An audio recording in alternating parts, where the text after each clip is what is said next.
안녕하세요. 경제 읽어주는 남자 기광석입니다. 22년 인사 처음 드려봅니다. 어김없이 22년이 왔습니다. 어김없이 한 살 더 먹었습니다. 여러분 22년 맞이하는 이 순간 어떻습니까? 기분이 좋으십니까?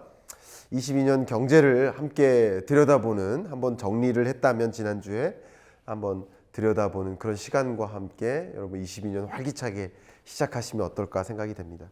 우리가 위기가 계속 찾아옵니다. 그 엄청나게 많은 변화가 시작되고요. 그리고 저는 22년 경제를 제가 생각하면서 규모의 경제가 마무리되고 속도의 경제가 왔다. 정말 이 변화마저 또 빠르게 변화하는 그런 시대인 것 같습니다. 이런 변화 속에 우리는 어떻게 대응을 해야 될까요? 네, 그 변화를 먼저 들여다보는 거죠. 그 변화 속에 내가 중심이 되어 있어야 됩니다. 그 변화 그렇게 가세요. 나는 나대로 살렵니다. 이렇게 하면 안 되겠죠. 그래서 2022년을 시작하는 지금 저와 함께 2022년에 어떤 변화들이 있을지 굵직한 변화들을 한번 같이 생각해 보는 시간을 가져보도록 하겠습니다. 제가 매년 경제전망서를 발간하면서 그 경제전망서에서 매년 그 해의 경제를 점으로 표현을 하고 있죠.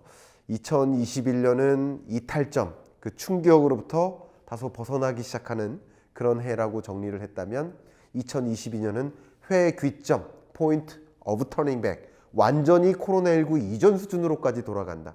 경제 규모 면에서 제자리로 돌아오지만 그 내막을 들여다보면 완전히 구조적으로 달라진다라는 말씀을 드리고 싶은데요. 그런 관점에서 첫 번째 2022년에 가장 중요한 대예측, 첫 번째는 바로 통화정책 관점이에요. 제가 21년 경제전망에서 미국이 기준금리를 인상하기 어렵다. 21년 한 해에는 그런 표현을 했습니다. 근데 22년 경제전망에서는 미국을 중심으로 기준금리 인상이 가속화된다라는 표현을 썼어요. 이미 테이퍼링이 시작됐고 테이퍼링의 속도가 좀 가속화되고 22년 상반기에 테이퍼링이 종료되면, 유동성 공급이 종료되면 미국은 기준금리 인상을 단행해 나가죠. 많게는 3번 정도 22년 안에 기준금리 인상이 있을 것이다. 미국이 기준금리를 인상하는 그런 과정에서 실제 많은 신흥국들은 아직 기준금리 인상할 여건이 안 됐는데 왜 미국 혼자 기준금리 인상하지? 그러면서 더 어려운 난관에 놓이게도 됩니다. 왜냐하면 금리가 상승한다는 얘기는 그 나라 돈의 가치가 올라간다는 뜻이죠. 다른 말로 달러 가치가 올라간다는 뜻이죠. 달러 가치가 올라간다면 상대적으로 신흥국 통화의 가치는 떨어진다는 뜻이죠. 그러면 신흥국에 투자했던 외국인 자금이 굉장히 빠른 속도로 회수되지 않겠습니까? 그런 것들이 실제 우리나라 경제에도 21년에 나타났었죠. 회수되니까 아무리 유망산업, 토큰 경제, 메타버스 이런 핵심 기술 기업들이 등장한다 하더라도 이 주가가, 코스피가 박스권 안에 갇힐 수밖에 없는 것이죠.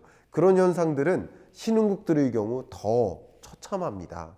신흥국들은 전혀 같이 기준금리를 인상할 수 없는 여건인데 미국이 기준금리를 인상하게 되면 나도 어쩔 수 없이 올려야 되는 그런 상황이고, 경제 아직 회복도 되지 않았는데 미국이 올리니까 같이 인상해야만 하는, 이러지도 저러지도 못하는 진퇴양난에 처할 수 있다. 이것을 좀 신흥국 중심으로 제가 강조를 하고 싶습니다. 그런 관점에서 미국을 중심으로 통화 가치가 크게 상승하고 달러 가치의 강세 기조가 나타날 그런 현상들 좀 지켜보시고, 선진국들의 경우에는 어느 정도 경제의 선순환 구조가 나왔기 때문에 우리도 같이 금리 인상하자 하면서 미국의 금리 인상 속도에 맞춰서 발맞춰서 한국도 같이 금리 인상 시점을 좀 앞당겨 나갈 수 있습니다. 21년에 2차례 기준금리를 인상했다면 한국은행은 2022년에도 2차례 정도 기준금리 인상이 계속 진행되지 않을까 이렇게 생각합니다. 그러면서 상대적으로 돈의 가치가 상승하고 돈 가지고 사는 모든 것들, 물건의 가치나 물가죠, 인플레이션, 그리고 자산 가치 상승, 이런 것들도 상대적으로 하방 압력으로 작용하기 시작할 것이다. 2022년 경제를 우리가 진입하기 전에 이 거대한 통화 정책이나 거시 경제 여건의 변화를 좀 좀 지켜보셔야 되겠다. 특히 치료제 개발과 보급이 함께 맞물리고 코로나19 종식 선언에 가까운 그런 액션들이 등장하게 되면 이 통화정책의 전환, 이 긴축적 통화정책으로의 전환, 이런 것들은 더 크게 가속화될 것이다. 지금까지 말씀드렸던 첫 번째 2022년 경제 대책 1번은 긴축의 시대, 완화의 시대에서 긴축의 시대로의 전환, 이렇게 될 수 있겠습니다. 두 번째 주제를 가겠습니다. 바로 디지털 대전환입니다. 제가 늘 이렇게 질문을 드리죠. 지난 한 달 동안 혹시 은행 다녀오셨습니까? 네, 몇 분 안 되시죠. 그러나 은행을 다녀오진 않았지만 다 여러분 은행 서비스의 소비자 아닙니까? 은행 서비스를 창구에서 이용하던, 대면 서비스로 이용하던 그런 시대, 아날로그 경제에서 디지털 경제, 인터넷 뱅킹에 의존하는 그런 시대로의 전환, 이게 바로 디지털 대전환 아니겠습니까? 디지털 대전환의 시대, 2021년에 훼손같이 등장한 키워드들이 있죠. 어쩌면 2021년을 메타버스와 NFT의 해에 이렇게 정의해도 크게 다름이 없을 것 같아요. 메타버스가 크게 집중이 되고 가상경제로의 전환이 일고 NFT가 또 훼손처럼 등장하면서 토큰 경제가 크게 부상했죠. 2022년의 모습은 어떨까? 이것이 멈추고 다른 주제가 등장할까? 그렇지 않습니다. 제가 이렇게 말씀드리고 싶어요. 항상 어떤 기술이나 이런 것들이 새롭게 등장하면 1단계 과정은 과열입니다. 다른 말로 투기죠. 그냥 엄청나게 기대를 걸면서 많은 투기 자금이 몰리는 거죠. 실적에 뒷받침되는 투자가 아니라 기대에 투자하는 그런 방식. 그러면서 NFT나 메타버스에 정말 많은 자금이 쏠리는 현상이 있었죠. 어떻게 보면 버블인 거고 과열인 거죠. 근데 그 과열된 정도가 조금 완화되는 흐름입니다. 메타버스나 NFT 둘 다 마찬가지입니다. 이게 완화되는 과정이에요. 그러나 2021년 3분기에 격상됐다가 완화되긴 하나 2017년부터 보면 추세적으로 장기적으로 이 관심이 계속 커지는 양상은 있습니다. 그러니까 과열된 양상이 빠지는 거죠. 그래서 완만하게 이 메타버스나 NFT 중심으로 경제가 운용되고 있는데 2단계는요. 이 과열을 벗어나서 어느 정도 정체성을 찾는 거죠. 찾는 과정이 뭐냐면 주요 산업의 엄청난 적용입니다. 미술품 거래라든가 디지털 콘텐츠 산업에 걸쳐서 NFT를 엄청나게 활용해 나가는 이런 현상들이 두드러지게 나타날 것이고요. 2단계가 마무리되면서 3단계로 진입한다. 이 3단계는 전 산업에 걸친 활용입니다. 메타버스와 NFT가 정말 전 산업에 걸쳐 활용되는 해. 그래서 2022년은 2021년 말부터 2단계에 진입했다면 2022년은 이 3단계 전 산업에 걸쳐서 어떻게 이 메타버스와 NFT를 활용해서 기존의 서비스를 더 혁신적으로 만들어 볼까 하는 그 기업들의 움직임, 이런 것들을 지켜보실 필요가 있겠다. 그 세 번째 주제입니다. 첫 번째가 통화정책, 다시 말하면 완화의 시대에서 긴축의 시대로의 전환. 두 번째는 디지털 대전환, 아날로그 경제에서 디지털 경제로의 전환이라고 볼 수 있겠죠. 세 번째는 바로 에너지 대전환입니다. 화석연료 기반의 경제에서 이제 재생에너지 기반으로의 전환, 에너지 대전환이라고 볼 수 있고요. 실제 많은 이 전력 공급량 중앙 집중식으로 한전에서 공급하는 방식이 아니었습니까? 근데 이 에너지 공급 방식이 재생에너지 기반으로 전환됩니다. 완전히 재편되죠. 그 섬이 필요로 하는 그 에너지는 그 섬이 스스로 생산하고요.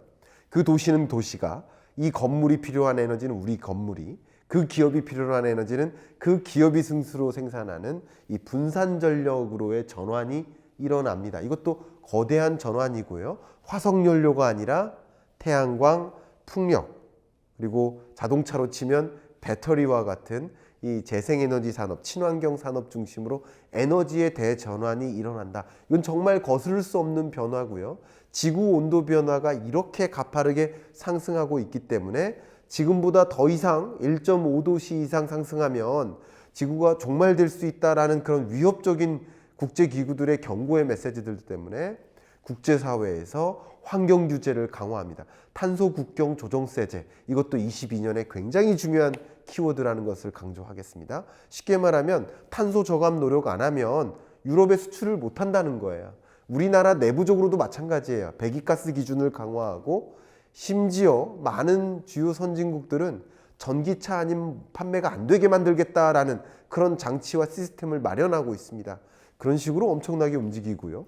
또 에너지 대전환의 과정에서 이런 재생에너지에 대한 의존도가 늘어나는 거 맞습니다. 제가 2019년에 이미 말씀드렸던 재생에너지 3020 이행계획이 바로 그거죠. 지금은 재생에너지에 대한 의존도가 비록 10%에 불과하지만 이걸 20%까지 끌어올리겠다. 이게 그 계획이거든요. 그 계획을 차질 없이 이행할 수 있도록 하는 것이 한국판 뉴딜 사업이고요. 한국판 뉴딜 사업의 주요 골자가 그린 뉴딜 사업, 그리고 디지털 뉴딜 사업. 이 디지털 뉴딜 사업이 바로 방금 앞에 말씀드렸던 디지털 대전환, 기업들의 행보, 산업의 움직임을 정책적으로 지원해 주겠다 이것이고, 지금 말씀드리는 에너지 대전환을 정책적으로 또 지원해 주겠다, 그런 환경을 만들어 주겠다라는 그런 정책 전략이 그린 뉴딜 사업 아니겠습니까? 그런 과정에서 굉장히 많은 환경 규제가 22년에 나타날 것이고, 탄소 국경 조정세제뿐만 아니라 국내적으로도 그런 움직임이 있습니다. 특히 기술적으로도 굉장히 많이 집중되는 요소가 바로 CCUS입니다. 카본 캡처가 앞에 있는 CC고요. US가 Utilization과 Storage예요. 그러니까 탄소를 포집해야 돼요. 무슨 말이냐? 아니, 태양광 생산하고 또 풍력 발전 생산하고 자동차 배터리 생산하는, 물론 이들이 에너지를 생산하는 과정은 클린한 거 맞아요. 그러나 이런 것들이 생산되는 공정, 그 공장에서는 이산화탄소가 얼마나 많이 뿜어져 나오지 않습니까? 라고 비판적으로 이렇게 분석하는 계층들도 굉장히 많습니다. 그런 면으로부터 자유롭기 위해서 뭐 하는 겁니까?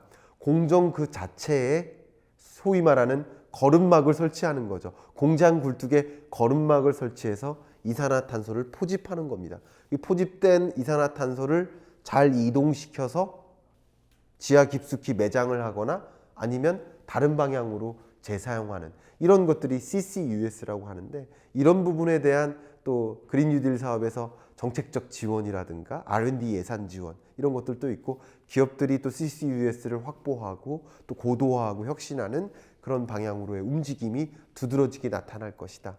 결국 2022년 주요 경제 트렌드 대예측이라는 면에서 이 통화 정책의 전환, 또 디지털 대전환, 마지막으로 에너지 대전환이라는 이 거대한 3대 흐름이 계속 전개될 것이다 라는 것을 강조해 드리면서, 이런 하나의 굵직한 기조하에 우리는 어떤 경제를 마주하고 어떻게 우리는 대응해야 될지, 어디에 투자할 것이고 또 어떤 역량을 갖추어야 될지, 그런 것들을 생각해 보시면서 2022년을 시작해 보시면 어떨까 의견을 드리고 싶습니다.